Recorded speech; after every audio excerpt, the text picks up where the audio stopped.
Hello everyone, I welcome you all to our channel. तो जैसा कि आप सभी ने अपने रिजल्ट्स को देख लिया होगा और आप सबको पता भी हो गया होगा कि आपका नाम सिलेक्टेड लिस्ट में है, चांस मेमो में है या स्पेशल कैटेगरी में है। अब इसके बाद क्या करना है, क्योंकि बहुत सारे बच्चे सोचते हैं यार मेरा सिलेक्टेड लिस्ट में तो नाम है ही नहीं, तो मेरा चांस मेमो में दिख रहा है या स्पेशल कैटेगरी में लिख रहा है, और उसके बाद फिर वो काउंसलिंग नहीं करते तो उनका एडमिशन नहीं होता। तो देखो, एक चीज़ को ध्यान रखना बहुत ज़रूरी है कि जैसे कि अभी इन्होंने रिजल्ट तो डिक्लेयर कर दिया कि कितने बच्चे सिलेक्टेड हैं। अब सिलेक्टेड होने के बाद भी कई बच्चे क्या होता है कि कहीं और एडमिशन ले लेते हैं। लाइक सपोज करो किसी ने जामिया में ले लिया, JNU में ले लिया, BHU में, जहाँ भी उनको मन किया उन्होंने वहाँ ले लिया। या कई बार कितने के बच्चे को गार्जियन ने मतलब कि अपने यहाँ करवा लिया कि नहीं तुम यहीं करो, तुमको जाके पढ़ने की वहाँ ज़रूरत नहीं है। या कई दफ़ा ऐसा भी होता है कि बच्चे का नाम लिस्ट में है लेकिन उसको बॉयज़ या गर्ल्स होने की वजह से आने नहीं दिया गया।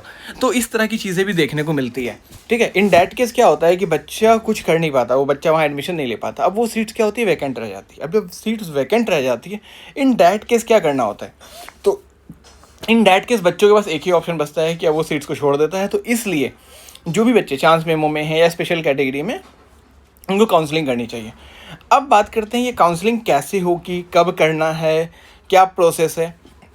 देखिए, फर्स्ट चीज़, पहले तो आप इस चीज़ को क्लियर कर लीजिए जो मैंने अभी बताया बहुत कॉन्सेप्ट के साथ। इसमें कोई एक्सक्यूज़ या ये चीज़ें नहीं होनी चाहिए। दूसरी चीज़ कि जिन भी बच्चों का सिलेक्शन हुआ है, जिस भी कैटेगरी में आए हैं, ठीक है, अपना नाम, ठीक है, आपका जो कोर्स है जिसमें आपका सिलेक्शन हुआ है वो, आपका क्या रैंक आया है सिलेक्टेड में, अगर आप हैं, चांस मेमो में हैं, जिसमें भी हैं वो, और आपने क्या स्कोर किया है वो मुझे आप ज़रूर से, आप मुझे मैसेज करके आप मुझे बताएंगे या कमेंट सेक्शन में आप कमेंट करके बताएंगे। ठीक है, इतनी चीज़ों को कि, और एक चीज़ और उसमें ज़रूर से मेंशन कीजिएगा, अपनी कैटेगरी। अगर आपकी कैटेगरी, अगर कोई भी आपने उसमें कैटेगरी यूज़ किया है तो उसके बेसिस पे आपका क्या स्कोर जा रहा है, कितने नंबर पे आपका सिलेक्शन हुआ है, ये सारी चीज़ें। ये मैं आपसे इसलिए मांग रहा हूँ क्योंकि बहुत सारे बच्चे जो अगले साल आने वाले हैं या आएंगे, उनको बहुत ज़्यादा डाउट होता है कि सर मेरा कितने नंबर पे आखिर होगा। एक्चुअल उनको पता ही नहीं होता। ठीक है, और स्टिल बहुत सारे बच्चे जिनका सिलेक्शन नहीं भी हुआ है तो वो भी अपना स्कोर ज़रूर से मेंशन करें कि सर नॉट सिलेक्टेड, और उसके बाद अपना स्कोर ज़रूर से मेंशन करें कि हाँ सर मेरा इस कैटेगरी में था, मेरा सिलेक्शन नहीं हुआ है। ठीक है, तो ये चीज़ क्लियर हो गई। अब आपको आगे क्या करना है, आपका लिस्ट तो ये सब आ गया। अब अगला जो आएगा तो उस पर मैं ऑलरेडी एक वीडियो बना दूंगा कि करना क्या है। वैसे मैंने एक ऑलरेडी वीडियो बना रखा है चैनल पे, आप उसको जाके ज़रूर से चेकआउट कर सकते हैं कि इसके आगे आपको प्रोसेस कैसे कंटिन्यू करनी है। तो आपको करना क्या, काउंसलिंग एडमिशन जो आपको दिख रहा है इस पर आपको जाना है। यहाँ पे आपको दिख रहा होगा जैसे कि फैकल्टी ऑफ एग्रीकल्चर ही है, इसकी क्या है, एक शेड्यूल आई है। जैसे यहाँ आपको शेड्यूल दिख रहा है, in the same way CUET के अंदर में भी इसका भी एक शेड्यूल आएगा कि आपको काउंसलिंग किस दिन करनी है एंड बाकी चीज़ें। ठीक है, जब आप काउंसलिंग और बाकी सारी चीज़ें जब आप कर लेंगे, आपका एक शेड्यूल पार्टिकुलरली आ जाएगा। जैसे कि मैं आपको दिखा देता हूँ। ठीक है, यहाँ पे आपको दिख रहा होगा, अलीगढ़ का चैनल आपको यहाँ दिख रहा होगा, इस पर मैं आपको यहाँ पे दिखा दूँ तो अलग अलग कोर्सेज़ हैं। ठीक है, और अलग अलग कोर्सेज़ के कुछ कुछ शेड्यूल आते हैं कि आपको इतने तारीख को करना है, आपको इस कोर्सेज़ में करना है, या जो भी, जैसे कि ये आपको दिख रहा होगा यहाँ पे।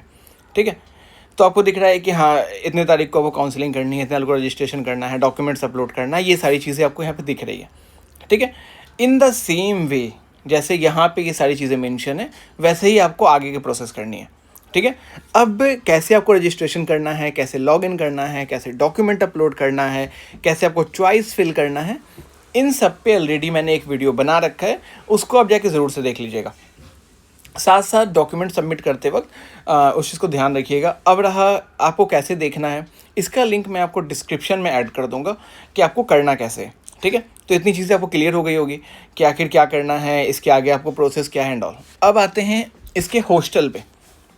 देखिए, जो भी बच्चे CUET के थ्रू जाते हैं उनको फर्स्ट ईयर में हॉस्टल ना के बराबर मिलता है। एक चीज़ को ध्यान रख के चलिए, क्योंकि आपका एडमिशन ही देर से हो रहा है।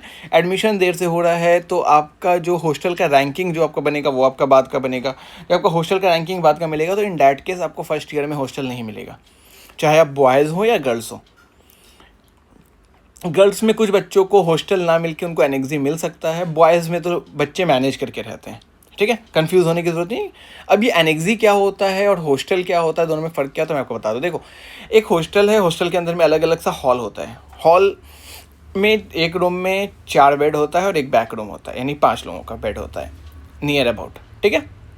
इसी तरीके से गर्ल्स में क्या होता है, एक रूम में 4 लड़कियां रहती हैं, कुछ में 3 रहती हैं और कुछ में डबल सीटर भी होता है, मतलब एक रूम में 2 लड़कियां रहती हैं। इस तरीके से रूम अलॉट होता है, ठीक है। अब एनेक्सी क्या होता है, एनेक्सी वो होती है जहाँ पे एक ही रूम है, बड़ा सा हॉल है, उस हॉल में सिर्फ बेड रखा हुआ रहता है और कई बार अलमीरा भी उसके साथ होते हैं। उसमें क्या होता है कि आप एक साथ करीब 10 लोग, 20 लोग या 25 लोग इस तरीके का होता है, जिसमें कई बार लोगों को सेपरेट अलमीरा वगैरह दिया जाता है और कई बार आपको शेयरिंग में रहना पड़ता है या कई बार आपको अलमीरा वगैरह फर्स्ट ईयर में आपको नहीं मिलता है। उस वक्त आप क्या कर सकते हो, दूसरे के साथ मिलजुल करके आप अपने आप को वहाँ पे एडजस्ट करके रख सकते हो, रह सकते हो, ठीक है। ये चीज़ हो गई। अब हमने बात कर लिया कि आपका रिज़ल्ट आ गया, आपको काउंसलिंग कैसे, अच्छा अब आता है कि आपको काउंसलिंग करनी कहते हैं। काउंसलिंग करने का एक प्रोसेस होता है ना कंप्लीट, कि आपको ये स्टेप करना है, उसके बाद आपको ऐसे करना है, उसके बाद आप आगे जाओगे एंड ऑल, ये सारी चीज़ें। देखो मैं यहीं के एग्जांपल समझाता हूँ। जैसे यहाँ पे एक शेड्यूल दिया हुआ है, ठीक है। जैसे इन्होंने शेड्यूल दे दिया 25 से 27 के बीच का, इन द सेम वे आपका भी कोई एक शेड्यूल का डेट होगा। जैसे आज 18 तारीख है, आज रिजल्ट आया है, हो सकता है कि आपका 22 तारीख से आपका शेड्यूल आ जाए, 22 से 25, जो भी आपका डेट होगा उस दिन आप अपने सारी चीज़ों को वहाँ पे अपलोड करेंगे। ओके, इस ये रहा अपलोड करने की। अगर हम सिर्फ बात करें तो अपलोड करने का भी एक तरीका है, मैं आपको दिखा देता हूँ कि कैसे आपको अपलोड करना है एंड ऑल। तो जब तक ये ओपन हो रहा है, जब तक इसको ओपन होने देते हैं, ठीक है। तो क्या करना होता है कि आपको अपना सारा डॉक्यूमेंट्स एंड बाकी सारी चीज़ें वहाँ पे जा करके आपको अपलोड करनी होती है। और जब वहाँ पे अपलोड कर देते हो, ठीक है, तो फिर आप जब चैनल पे जाएंगे तो आपको अभी करंट में सबसे लेटेस्ट मैंने एक वीडियो बनाया था, लेट मी शो यू। आपको क्या करना है, चैनल पे जाएंगे, चैनल पे जाने के बाद आप आएंगे AMU BA counselling 2026 BA subject preference, ठीक है। ये मैंने एक प्रेफरेंस लिस्ट बनाने का एक तरीका बताया था कि आपको प्रेफरेंस लिस्ट कैसे बनाना है, ठीक है। इसमें आप जाकर के अपने सारी चीज़ों को आप चेकआउट कर सकते हैं कि आपको करना कैसे है। उसी तरीके से एक यहाँ पे मैंने बनाया AMU काउंसलिंग 2026, इसको आपको काउंसलिंग कैसे कैसे करनी है, काउंसलिंग का पूरा प्रोसेस मैंने इस पर डिस्कस किया, कौन कौन से डॉक्यूमेंट्स आपको उसमें अपलोड करने हैं, कौन कौन से डॉक्यूमेंट आपको अपलोड नहीं करने हैं, किस तरीके से आपको आगे का सारा प्रोसेस करना है, ईच एंड एवरीथिंग मैंने इसमें डिस्कस कर रखा है। अब आप इसको कैसे देखेंगे, देखिए इसका तो सबसे पहली चीज़ कि मैं आपको यहाँ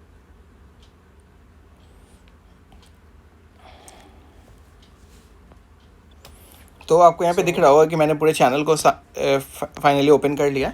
इसमें आपको कैसे आपको प्रोसेस करना है, तो ये देखिए आप इसको इसी तरीके से सारा प्रोसेस आपको फॉलो करना है, ठीक है। जो भी आपका यहाँ पे होगा वो सब सारी चीज़ें वैसे ही सब डाल देंगे एंड ऑल, ये सारी चीज़ें करने के बाद एंड फाइनली आपको यहाँ पे आना है। यहाँ पे आपको आने के बाद अब उस वीडियो को पूरा देखेंगे तो आपको एक स्टेप समझ में आ जाएगा, ठीक है। काउंसलिंग में आप जैसे जाएंगे, काउंसलिंग आप स्टार्ट करेंगे। अब काउंसलिंग स्टार्ट करने के बाद जैसे कि यहाँ पे क्या है कि यहाँ पे बच्चे के लिए मैंने क्या किया था, 9th क्लास का चॉइस चूज़ किया था। इसी तरीके से जो बच्चे BA के हैं वो इसी तरीके से अपना चॉइस यहाँ पे फिल करेंगे, ठीक है। चॉइस फिल करने के बाद फोटो वगैरह आपको कैसे अपलोड करना है वो सब मैंने ऑलरेडी डिस्कस कर रखा है, तो आप उसके थ्रू आप उस पर जा सकते हैं। इतना आपको आई होप क्लियर हो गया होगा, वो आप देख लीजिएगा।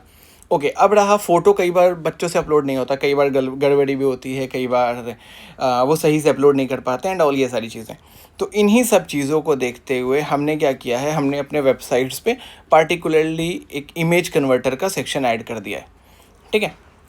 आप जब आएंगे तो आपको यहाँ पे दिख रहा होगा IMG कन्वर्ट, ठीक है। आप IMG कन्वर्ट पे आएंगे और आपका जहाँ पे भी आपको फ़ोटो अपलोड जो वहाँ करना है, अगर वहाँ पे आप फ़ोटो अपलोड आप सही से नहीं कर पा रहे हैं तो आप यहाँ पे आप आएंगे, अपना फ़ोटो डालेंगे। फ़ोटो डालने के बाद अपने साइज़ वगैरह को चूज़ करेंगे। यहाँ पे आपका कोई भी फ़ोटो अपलोड जो होता है वो आपके सर्वर पे अपलोड नहीं होता, वो आपके डायरेक्ट ब्राउज़र से ब्राउज़र में आपको प्रोवाइड कर दिया जाता है, ठीक है। तो आपको क्या करना होगा, यहाँ पे आकर आप अपना फ़ोटो रिसाइज़ करें, क्वालिटी सेट करें, अपना स्पेसिफिक टारगेट सेट कर लें कि मेरे को 200 KB के अंदर चाहिए, 50 KB के अंदर चाहिए, जो भी आपको चाहिए वो आप चूज़ करेंगे। और चूज़ करने के बाद आप यहाँ से बस प्रोसीड आगे करेंगे। यहाँ फ़ोटो अपलोड करने के बाद जब आप करेंगे, ठीक है। जैसे कि अगर मैं आपसे यहाँ से एक फ़ोटो अगर मैं यहाँ से चूज़ भी कर लूँ, एक बात मैं कह रहा हूँ, ठीक है। जैसे मैंने यहाँ से एक फ़ोटो चूज़ किया, ठीक है, तो अब क्या हुआ, आप यहाँ से टारगेट साइज़ अपने हिसाब से सेट कीजिए, जो भी आपको साइज़ का चाहिए वो आप यहाँ से चूज़ कीजिए। और साइज़ चूज़ करने के बाद जिस फॉर्मेट में चाहिए, जेपीजी चाहिए, पीएनजी चाहिए, वेबपी चाहिए, जो भी आपको चाहिए आप उसको चूज़ कीजिए। और उसके बाद आप यहाँ से कन्वर्ट ऑल पे क्लिक कीजिए, आपका वो फाइल जो है वो आपका कन्वर्ट हो जाएगा। ओके, ये आपका हो गया डॉक्यूमेंट अपलोड को लेकर के मैंने सारी चीज़ें आपको इस वीडियो में बता दी। ओके, अब इसके बाद आपको और क्या करना है, ये तो हमने इतना सेक्शंस देख लिया, हमने काउंसलिंग देख लिया, हमने ये देख लिया, हॉस्टल का देख लिया, नॉमिनेशन लिस्ट और सिलेक्टेड लिस्ट का हमने डिफरेंस देख लिया, किसको अप्लाई करना है वो मैंने देख लिया, वो हम लोगों ने देख लिया है, ठीक है, कि कौन कौन इसमें अप्लाई कर सकता है। उसके साथ साथ हमने जो चांस मेमो होता है वो मैंने आपको समझा ही दिया, चांस मेमो का क्या होता है, कौन बच्चे सेलेक्ट होते हैं, कौन किस कैटेगरी में जाते हैं वो हमने डिस्कस कर लिया, बीसी कैटेगरी क्या होता है वो सारी चीज़ें हमने डिस्कस कर लिया, ठीक है।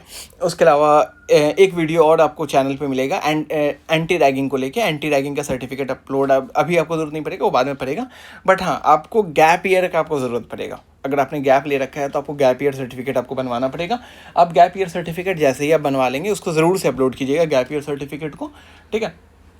बाकी मैंने मैंडेटरी डॉक्यूमेंट्स एंड बाकी सारी चीज़ें पे मैंने ऑलरेडी वीडियो बना रखी है, तो आप उसको ज़रूर से गो थ्रू कीजिएगा। I hope if you like the video and if you like the video don't forget to subscribe the channel. तो मिलते हैं अगली वीडियो में।